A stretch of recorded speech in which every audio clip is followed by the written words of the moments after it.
کراچی میں پولیس وردیوں میں ملبوس غیر ملکی گینگ کے 3 کارندے گرفتار۔ شہر عقائد میں پولیس وردیوں میں ملبوس غیر ملکی گینگ کے 3 اہم کارندوں کو گرفتار کر لیا گیا ہے۔ پولیس حکام نے بتایا کہ گرفتار ملزم پولیس کی وردیاں پہن کر ناکہ لگاتے اور شہریوں سے نقدی، موبائل فون، قیمتی سامان اور حتیٰ کہ غیر ملکیوں کو بھی لوٹتے تھے۔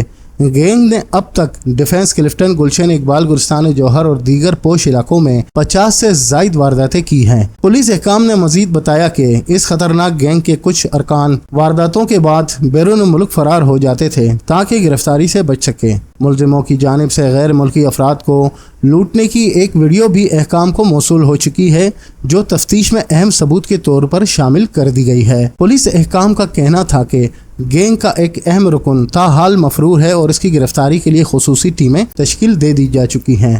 ناظرین، آپ کو بتاتے چلیں کہ ملزمان کی متعدد وارداتوں کی تفصیلات بھی سامنے آ گئی ہے۔ گرفتار ڈاکوؤں نے ڈیفنس میں فروری کے مہینے میں پولیس والے بن کر غیر ملکی انگریز سے تلاشی کے بہانے $1000 لوٹے۔ پھر مارچ کے مہینے میں راشد منہاس روڈ پر پولیس والا بن کر شہری سے 90,000 لوٹے۔ اس کے علاوہ ایرانی گینگ نے کلفٹن ہائپر اسٹار کے پاس پولیس والا بن کر 3 غیر ملکی انگریزوں کو لوٹا۔ غیر ملکیوں کے پاس $7,500 تھے۔